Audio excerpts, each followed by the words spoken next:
देखिए, उसमें आरजेडी में जो सिर्फ फुटबॉल की स्थिति है, अभी तो एक इशू को लेकर देर सवेर देखिएगा, यही स्थिति आरजेडी के नाश का कारण भी कभी बनेगी। आरजेडी में कल स्टेट पार्लियामेंट्री के बोर्ड की बैठक हुई थी। राज्यसभा कौन कौन जाएंगे इसको लेकर चर्चा होनी थी। इस बैठक में शिरकत करने के लिए भले ही बिहार के नेता प्रतिपक्ष तेजस्वी यादव दिल्ली से पटना पहुंचे थे, लेकिन पटना पहुंचने के बावजूद वो पार्टी कार्यालय नहीं पहुंचे। पार्टी दफ्तर में मीसा भारती, राबड़ी देवी और तेज प्रताप यादव ये तमाम लोग पहुंचे, लेकिन तेजस्वी यादव पार्टी दफ्तर नहीं पहुंचे। कहा यह भी गया कि गुस्सा होकर जगदानंद सिंह पार्टी कार्यालय से बाहर निकले। ये सवाल आज जो उपेंद्र कुशवाहा हैं, संसदीय बोर्ड के अध्यक्ष हैं जेडीयू के, उनसे किया गया। उन्होंने कहा कि यही कारण है कि आरजेडी का नाश होगा। ये कहना है उपेंद्र कुशवाहा का।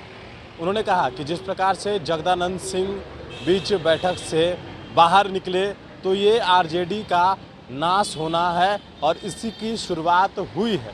पार्टी के अंदर जो कई नेता हैं, जिस तरीके से जनता दल यूनाइटेड की बात करें तो कई लोगों ने ये आरोप लगाया है कि पार्टी के अंदर परिवारवाद है और परिवारवाद को लेकर ही इस तरह की काम होते हैं। बीजेपी ने भी ये आरोप लगाया, लेकिन साफ तौर पर उपेंद्र कुशवाहा ने इस बात को कह दिया है कि ये आरजेडी का नाश होना है और इसी की शुरुआत हुई। क्या कुछ कहा है उपेंद्र कुशवाहा ने, किस प्रकार से तेजस्वी यादव पर तंज कसा है और आरजेडी को लेकर किस प्रकार से कहा है कि नाश होगा, उन तमाम बातों को हम सुनवाते हैं। जगदानंद सिंह नाराज होकर चले गए, जो आपके प्रमुख विरोधी दल हैं आरजेडी, क्या लग रहा है? देखिए, उसमें आरजेडी में जो सिर्फ फुटबॉल की स्थिति है, अभी तो एक इशू को लेकर देर सवेर देखिएगा, यही स्थिति आरजेडी के नाश का कारण भी कभी बनेगी। इंतजार कीजिए, समय आएगा कि इसी सिर्फ फुटबॉल की स्थिति के कारण आरजेडी का नाश भी होगा। हाँ, उसमें समय लग सकता है, 2 महीना लगे, 6 महीना लगे, हम कोई उस रूप में समय की भविष्यवाणी नहीं कर रहे हैं, लेकिन आरजेडी के नाश का कारण अंततः यही बनेगा। कार्यक्रम है, कॉन्फ्रेंस वगैरह से कुछ इंडिया कॉन्क्लेव में गए तेजस्वी यादव लंदन। तो आप तेजस्वी यादव जी और क्या बोला जाए, उनका तो जन्मदिन मनाते हैं तो कौन सा चार्टर प्लेन में मनाते हैं, तो उस लेवल के लोग हैं।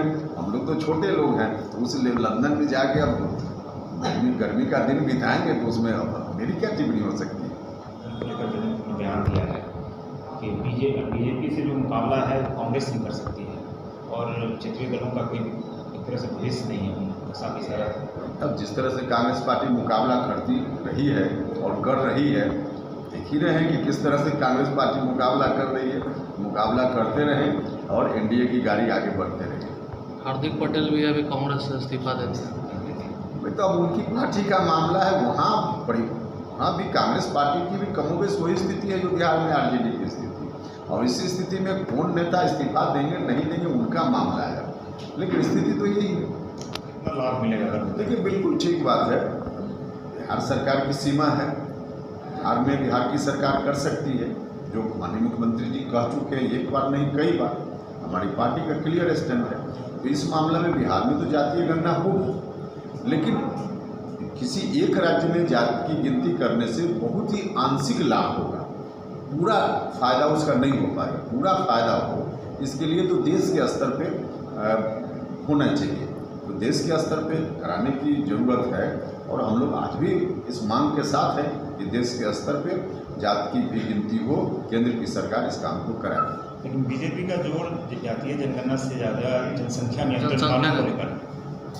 जनसंख्या नियंत्रण और जातीय जनगणना दोनों दो चीज़ है, दोनों को एक साथ जोड़ने की कोई ज़रूरत तो है नहीं, दोनों अलग अलग इशू हैं। और जाति जो जनसंख्या नियंत्रण की बात है, उस पर भी बिल्कुल प्रामाणिक रूप में यह बात सामने आ गई है कि महिलाओं में जितना शिक्षा का प्रचार प्रसार होगा, उतना स्वतः जनसंख्या नियंत्रण पर रोक लगेगी।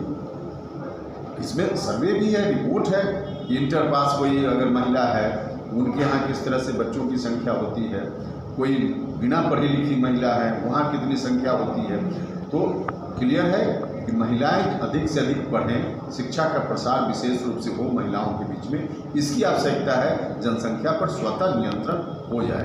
बिहार का सबसे ज़्यादा है, तो उन्हें लगता है जो नहीं, बिहार का ज़्यादा है। आप उस कंपेरिजन में मत देखिए। बिहार में जो पहले था 15 साल पहले था, 20 साल पहले था, और आज जो है इतने दिनों में मुख्यमंत्री जी के प्रयास से महिलाओं के अंदर जो जागृति आई है, जागरूकता आई है, शिक्षा का प्रचार प्रसार हुआ है, उसका असर अब प्रजनन दर पे दिख रहा है।